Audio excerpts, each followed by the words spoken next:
Hello दोस्तों, आप सभी का स्वागत है। स्टूडेंट के मन में हमेशा एक प्रश्न उठता है कि एग्ज़ाम हॉल में हम प्रश्नों को देखकर आंसर में तुक्का कैसे लगाएं, और यह बराबर प्रश्न जो है दिमाग में जो है घूमता रहता है, रोटेट करता रहता है। आज हम इसके बारे में कम समय में आपको जानकारी देंगे कि जब अगर एग्ज़ाम में निगेटिव है तो किस तरह से हमें हल करना चाहिए प्रश्नों को, अगर निगेटिव नहीं है तो किस तरह से प्रश्नों को हल करना चाहिए। देखिए, एग्ज़ाम में 4 ऑप्शन आपको प्रश्नों में देखेंगे, option A, option B, option C और डी। एक बिहार ही ऐसा स्टेट है जिसमें बीपीएससी में ऑप्शन ई को भी डाल दिया जाता है। तो पहले तो हम option A, B, C, D पे 4 चर्चा करेंगे जो हर एग्जाम में ये ऑप्शन होते हैं, और ई बीपीएससी में होता है, इसके बारे में हम बाद में चर्चा करेंगे। देखिए, अगर आप 150 का प्रश्न है या संख्या होती है, वह मुश्किल से 20 होता है, 20 प्रश्न ही देखने को मिलेगा।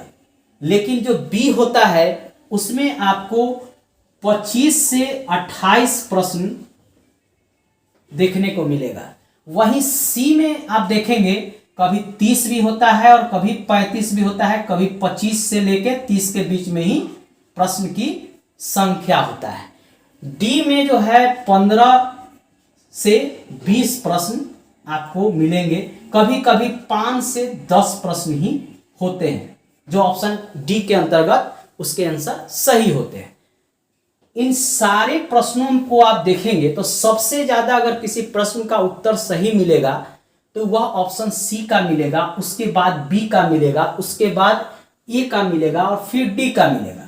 बिहार में एक बीपीएससी में 12 से 13 प्रश्न अब ऑप्शन ई में डाल दिए जाते हैं, 10 से 12 प्रश्न, और इसमें से लड़के चाह कर भी 4 से 5 प्रश्न ही सही कर पाते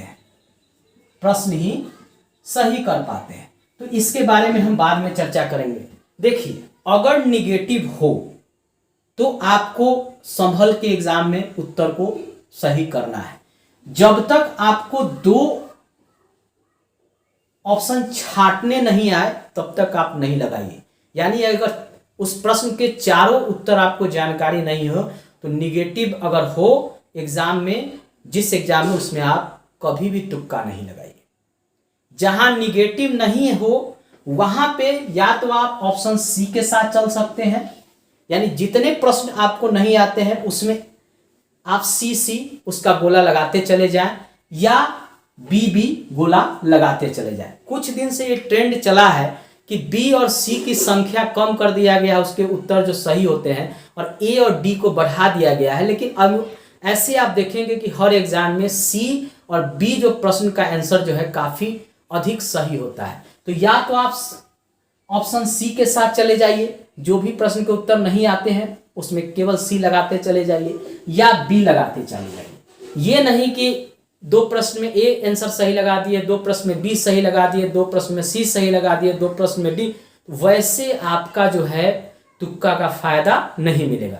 निगेटिव में कम से कम आपको चारों ऑप्शन में से 2 ऑप्शन छांटना आता हो, यानी 2 ऑप्शन के बारे में जानकारी हो, तभी आप 2 ऑप्शन के बारे में निर्णय ले सकते हैं, और तभी आप तुक्का का उपयोग जब निगेटिव हो तो उसमें कीजिए, और जिसमें निगेटिव नहीं हो उसमें ऑप्शन बी के साथ जाइए या सी के साथ जाइए। हाँ, यह भी देख लीजिए कि 2-4 साल का जो प्रश्न आया है उस एग्जाम में, उसका ट्रेंड क्या है। क्या ऑप्शन ए की संख्या का उत्तर सही है, क्या ऑप्शन बी की संख्या का उत्तर सही है, क्या ऑप्शन सी की संख्या का उत्तर सही है, क्या ऑप्शन डी की संख्या का उत्तर सही है, क्या ऑप्शन ई की संख्या का उत्तर सही है।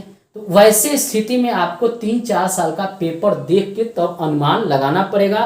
पहले का ट्रेंड यही था कि या तो हम सी के साथ जाते थे जो नहीं आता था जिसका उत्तर, या बी के साथ जाते थे। सारे प्रश्नों को, चाहे वो 40 प्रश्न हमें नहीं आता हो तो सब में सी लगा दिए, या 50 प्रश्न नहीं आता हो तो सब में बी लगा दिए।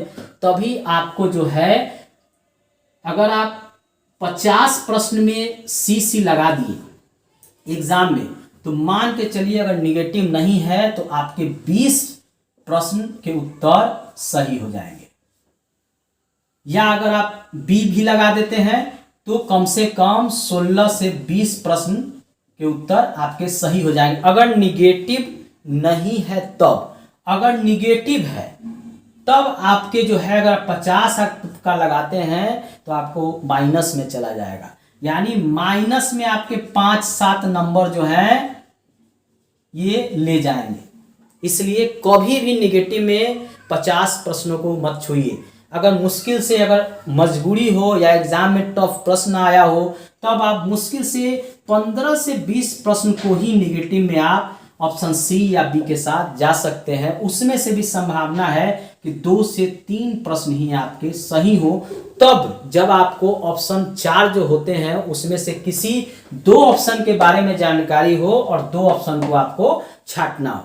दोस्तों ये छोटी सी जानकारी है, आपको अगर अच्छा लगे तो मेरे चैनल को सब्सक्राइब कर लीजिए, घंटी को दबा लीजिए, दोस्तों को शेयर कीजिए और लास्ट में यही कहते हैं सब्सक्राइब कीजिए, लाइक कीजिए, शेयर कीजिए। धन्यवाद दोस्तों। ये छोटी सी जानकारी है लेकिन बड़े फायदे की जानकारी है।